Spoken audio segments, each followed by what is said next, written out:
بسم اللہ الرحمن الرحیم۔ السلام علیکم۔ عرب اردو 24 نیوز میں خوش آمدید۔ سعودی عرب کی 24 گھنٹوں کی تازہ ترین خبریں آپ اس چینل پہ سن سکتے ہیں۔ چینل سبسکرائب کریں اور لائک کریں۔ اب جائے گا خبروں کی طرف۔ سعودی وزارت داخلہ کی جانب سے جن 11 ممالک سے آنے والے غیر ملکیوں کو مشروط اجازت دی ہے، ان میں پاکستان اور انڈیا شامل نہیں، تاہم اب صرف 9 ممالک سے مسافروں کے سعودی عرب آنے پر پابندی برقرار ہے۔ وزارت داخلہ نے نئی کرونا وائرس کی صورتحال کے پیش نظر 2 فروری 2021 کو پاکستان سمیت 20 ممالک سے آنے والے غیر ملکیوں پر پابندی عائد کی تھی، جن میں سے 11 ممالک کے مسافروں کی آمد پر پابندی اتوار 30 مئی سے اٹھائی گئی ہے۔ ان ممالک سے آنے والے ان غیر ملکیوں کو، جنہیں استثناء نہیں، قرنطینہ کے ضوابط کی پابندی کرتے ہوئے 7 دن مخصوص ہوٹل میں گزارنے ہوں گے۔ وزارت صحت کی شرائط کے مطابق قرنطینہ کی پابندی کے دوران چھٹے دن PCR ٹیسٹ کرانا ہوگا، جس کی رپورٹ نگیٹو آنے کے بعد ہی وہ معمول کے مطابق قرنطینہ کی پابندی ختم کر سکیں گے۔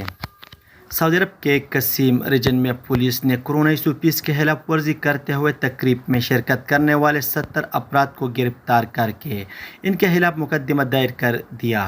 ویب نیوز سبق کے مطابق ریجن پولیس ترجمان کرنل بدر صہیبانی کا کہنا تھا کہ قسیم ریجن کی اراس کمشنری میں پولیس کو اطلاع ملی تھی کہ ایک شادی ہال میں تقریب منعقد کی جا رہی ہے، جس میں مقررہ تعداد سے اضافی افراد شریک ہیں۔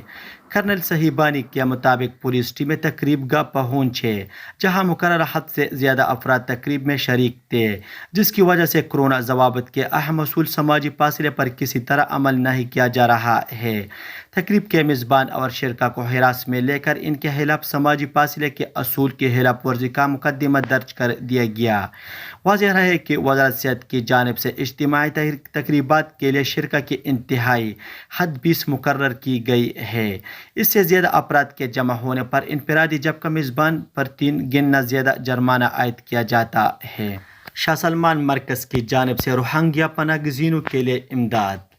شاہ سلمان امدادی مرکز کی جانب سے بنگلہ دیش میں روہنگیا پناہ گزینوں کے لیے راشن پروگرام کے تحت اشیاء ہرنوش تقسیم کی گئی ہے۔ سعودی خبر رساں ایجنسی SPA کے مطابق شاہ سلمان امدادی مرکز کی جانب سے ضرورت مندوں کی امداد پروگرام کے تحت روہنگیا کے ان پناہ گزینوں خاندانوں میں جو بنگلہ دیش میں مقیم ہے، اشیاء ہرنوش کے 500 پیکٹس تقسیم کی گئی۔ روہنگیا پناہ گزینوں بنگلہ دیش کے چٹگام ڈسٹرکٹ میں پناہ گزینوں کے کیمپوں میں رہائش پذیر ہے۔ تقسیم کی جانے والی اشیاء ہرنوش جو 500 پیکٹس پر مشتمل تھی، اس میں 2500 افراد مستفید ہو گئے۔ واضح رہے کہ شاہ سلمان امدادی مرکز برائے فلاح انسان کی جانب سے دنیا بھر میں ضرورت مندوں کی فلاح و بہبود کے لیے مختلف خدمات انجام دی جاتی ہے، جن میں مستحق خاندانوں میں راشن کی تقسیم کے علاوہ موسم سرما میں گرم کپڑے اور لحاف وغیرہ، جبکہ بیماریوں کے لیے دوائی بھی تقسیم کی جاتی ہے۔ سعودی عرب کی شہر حمص مسجد کو نشانہ بنانے کی اور کوشش ناکام۔ سعودی فضائیہ نے حمص مسجد کو بارودی ڈرون سے نشانہ بنانے کی کوشش ناکام بنا دی ہے۔ سبق ویب سائٹ کے مطابق اتحادی افواج نے کہا ہے کہ حوثی باغیوں نے آج اتوار کو صبح شہر آبادی کو نشانہ بنانے کی مذموم کوشش کی ہے۔ ریڈار پر ڈرون کی نشاندہی ہوتے ہی جوابی کارروائی کی گئی اور حملہ آور ڈرون کو فضا میں نشانہ بنا کر ناکارہ کر دیا گیا ہے۔ اتحادی افواج نے کہا ہے کہ حوثی ملیشیا سعودی عرب کی سرزمین، سرکاری تنصیبات، نجی املاک اور شہر آبادی کو نشانہ بنانے کی مسلسل کوشش میں ہے۔ عالمی و انسانی قوانین کی پامالی اور اپنی سرحدوں کی حفاظت کے لیے سعودی عرب حق محفوظ رکھتا ہے۔ مایا میڈیکل آکسیجن کی فراہمی انڈیا کا سعودی عرب کا شکریہ۔ انڈیا نے کورونا وائرس سے نمٹنے میں مدد کے لیے 60 ٹن مایا میڈیکل آکسیجن کی فراہمی پر سعودی عرب کا شکریہ ادا کیا ہے۔ انڈیا کے وزیر petroleum, natural gas and steel نے ٹویٹ کیا کہ 3 شپنگ کنٹینر جن پر 60 ٹن مایا میڈیکل آکسیجن موجود ہے، 6 جون کو ممبئی پہنچے گے۔ آنے والے مہینوں میں مزید 100 کنٹینر کی توقع کی جا رہی ہے۔ وزیر پیٹرولیم دھرمیندر پردھان نے کہا کہ مملکت کا یہ اقدام سعودی عرب کی قیادت اور وزیر اعظم نریندر مودی کے درمیان قریبی دوستی اور گرم جوش کا عکاس ہے۔ انہوں نے مزید کہا کہ ابتدائی 3 کنٹینر اور اضافی کنٹینر جو بعد میں آئے گے، اس سعودی حکومت کے جذبہ خیرسگاری کے طور پر 6 ماہ تک انڈین آئل کارپوریشن IOCL کے پاس رہیں گے۔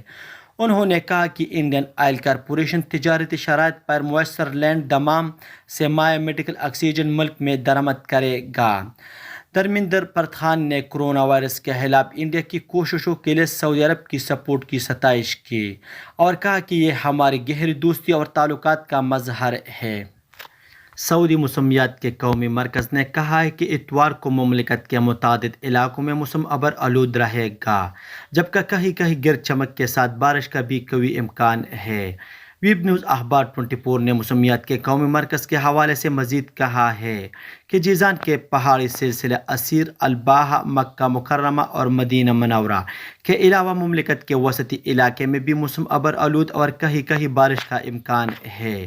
درجہ حرارت کے حوالے سے محکمہ کا کہنا ہے کہ مملکت میں سب سے زیادہ درجہ حرارت مشرقی ریجن خاص کر حفر الباطن میں رہنے کا امکان ہے، جہاں پارہ 46 ڈگری سینٹی گریڈ تک پہنچے گا، جبکہ السودہ علاقے میں درجہ حرارت 13 ڈگری تک رہے گا۔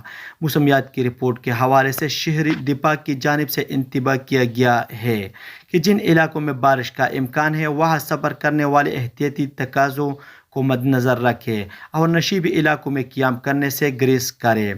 یہ تھا آج کا چند نیوز۔ السلام علیکم۔